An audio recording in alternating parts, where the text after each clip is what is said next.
Olá pessoal, tudo jóia? Professor Ranir na área. Estamos aí para mais uma videoaula em tempos de coronavírus, em tempos de quarentena, de combate ao Covid-19. Você não vai ficar sem estudar. Portanto, vamos falar deste período que para muitos foi um período obscuro, um período terrível, um período de trevas, um período de escuridão, um período sem ausência do comércio, um período cheio de misticismo, cheio de realidades extremamente terríveis, que é a Idade Média. Ranir, ensina direito, ou queimarás no inferno pela eternidade. Sim. Vou tentar fazer de novo. Eu tava conversando com ele ali, gente, não é bem assim a Idade Média. A Idade Média teve muito disso que eu tô contando pra vocês, muito disso é um estereótipo criado pela Idade Média, principalmente por aquele pessoal lá da Idade Moderna que viu esse período como um período de bastante obscurantismo.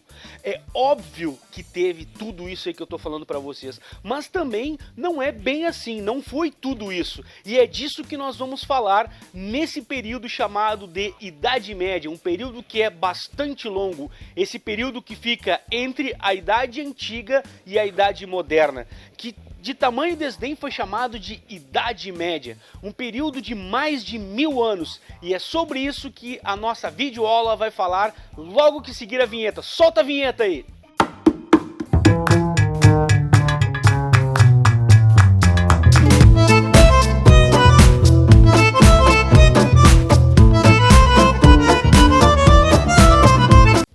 Nós sabemos que a Idade Média é um período que ela tem início ao final do Império Romano, lá quando Érulo, o Doacro, depõe o último imperador romano, Rômulo Augusto, em 476 da Era Cristã, tendo início a Idade Média, que vai ir pelo menos num aspecto didático para nossa compreensão, até a tomada de Constantinopla pelos turcos otomanos em 1453.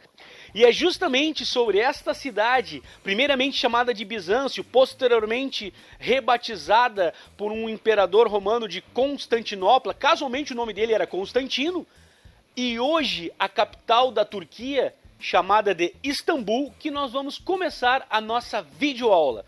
Vamos entender então o chamado Império Bizantino. Por que temos que entender o Império Bizantino? Outrora antiga capital do Império Romano do Oriente. Bom, gente, lá num determinado ponto em que os patrícios romanos, em que as invasões e que a decadência de Roma estava acontecendo, acharam melhor dividir a capital do Império em duas partes. Roma, que seria a capital do Império Romano do Ocidente, e mais tarde Bizâncio, posteriormente batizado de Constantinopla, que seria a capital do Império Romano do Oriente.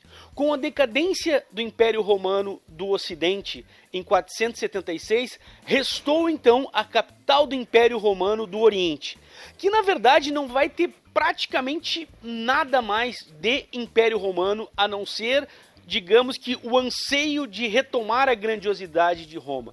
E Bizâncio, depois Constantinopla, vai ter a sua grandeza, não aos moldes de Roma, mas a sua grandeza no aspecto comercial, a sua grandeza na sua sociedade, a grandeza de uma grande cidade em meio a uma Europa que está ruralizada e praticamente não há mais circulação de moedas, não há mais áreas urbanas. Em meio a esse caos medieval da Europa, Bizâncio, que fica ali na Ásia Menor, ela vai viver este momento que vai ser o antagonismo dessa ruralização. Ou seja, enquanto a Europa está ruralizada, Constantinopla vai florescer ali uma área urbana extremamente favorável, com um comércio extremamente intenso. No aspecto político, por exemplo, nós também teremos uma contradição em relação à Europa feudal, a Europa medieval. Enquanto na Europa feudal nós temos um processo de descentralização política, nós vamos ter em Constantinopla um processo muito grande de centralização política. Aí nós vamos destacar o imperador Justiniano, chamado também de modelo baseado no cesaropapismo. O que seria o cesaropapismo? Que palavra estranha. César, de governante, vem lá do Júlio César, de um grande poder político. Ou seja, esse cara tinha um grande poder político aliado a um grande poder espiritual. Daí a palavra papismo, derivando do termo papa. Ou seja, diferentemente da Europa feudal, em que o poder é descentralizado, lá em Constantinopla, o imperador ele vai ter um poder tão grande, que vai ser utilizado o termo cesaropapismo para o seu poder. Ou também podemos chamar isso de um poder teocrático gigantesco nas mãos do imperador, que vai governar de maneira bastante tirânica e absoluta, em que ele vai expandir o comércio, ele vai fazer com que haja um florescimento da civilização bizantina, mas com punhos de ferro, tratando com muita violência seus opositores, como por exemplo o caso da revolta de Nica.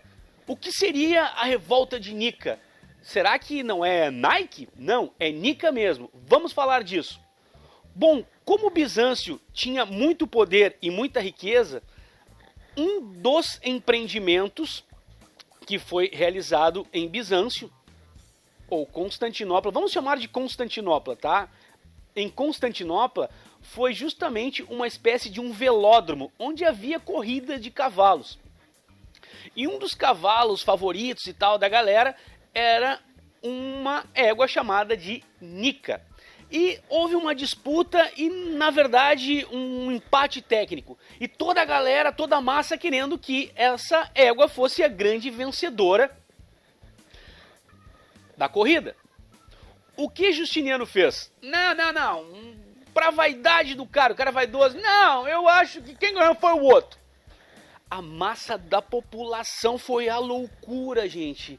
Olha, já estavam indignados com os altos impostos, com os punhos de ferro desse governante, e o cara ainda favorece o cavalo que não é o favorito da galera. O que aconteceu?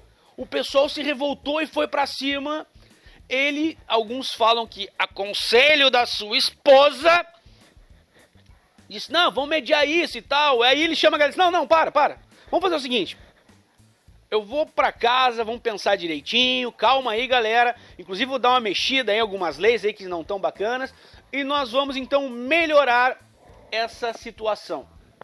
O que ele fez? O cara fechou os portões do velódromo, colocou o exército lá dentro e matou mais de 30 mil pessoas, gente, a paulada, a machadada e a tudo que é arma que tinha disponível ao exército de Constantinopla. O cara foi ou não foi um tirano? Essa aí é a revolta de Nica. Olha como é que o cara abafou. Afinal de contas, se ele é um monarca absolutista, ele não pode ser bonzinho. Para ele se manter no poder, ele vai ter que mostrar muita força, senão simplesmente ele seria atropelado por seus opositores. Mas Justiniano e sua esposa Teodora, aquela que aconselhou de repente ele, o cara vai lá e massacra a galera, vai por mim, faz o que é melhor. E o cara fez este massacre chamado de revolta de Nica. Eles também fizeram coisas muito legais, deixando um grande legado à humanidade. Para quem prestou atenção na minha videoaula sobre Roma, eu praticamente não falei de um dos principais legados de Roma, que é em relação ao direito, em relação às leis que os romanos organizaram como ninguém. Pois bem, é esse cara, o Justiniano, é que vai deixar esse grande legado no século VI para a população, este grande legado no século VI relacionado ao direito, relacionado às questões jurídicas. É justamente ele que vai pegar as leis romanas, organizar e elaborar o chamado Corpus Juris Civilis. Isso mesmo, qualquer um que for estudar direito vai ter como pressuposto básico isto daí. Este é um grande legado do imperador Justiniano. Agora pensem comigo, nem todo mundo é totalmente mal, nem todo mundo é totalmente bom. Todo mundo tem o seu lado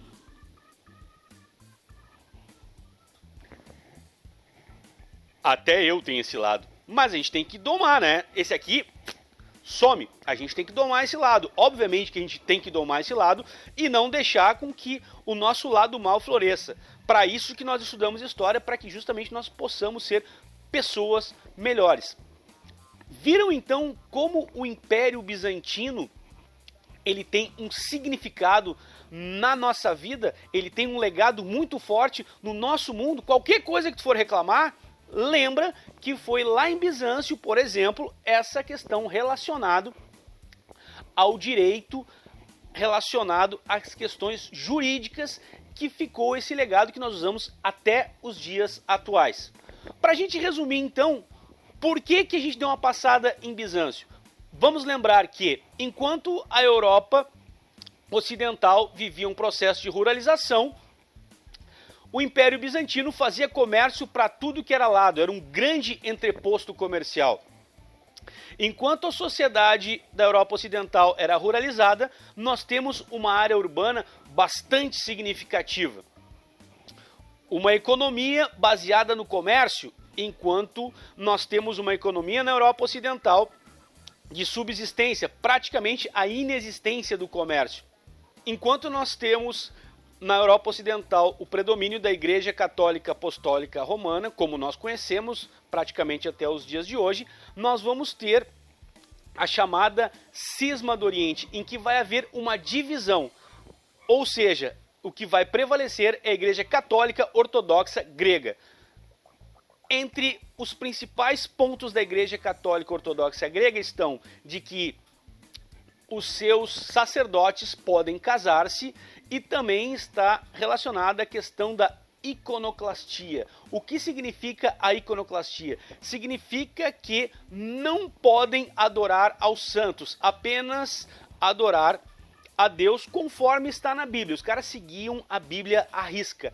Isso é uma questão que vai estar relacionada às heresias, ponto fundamental para a Cisma do Oriente, entre outros fatores, que eu espero que tu vai dar uma lidinha aqui no polígrafo. Tem um polígrafo aqui embaixo, não esquece, tem um polígrafo que eu postei para ti aqui embaixo tem um PowerPoint também com os resumos, aqui embaixo também vai ter várias questões para te responder, para te refletir sobre a matéria e fixar o conteúdo. Não esquece, é para isso que servem as videoaulas, não é só para te divertir, tá certo? Eu espero então que com isso vocês possam ter percebido um pouco da importância do Império Bizantino. Entendido o Império Bizantino, agora vamos passar a falar da Europa Ocidental. Vamos ver como começa esse modelo medieval, como começa esse período chamado de Idade das Trevas, modo de produção feudal ou feudalismo, como queiram chamar. Vamos dar uma olhadinha nisso.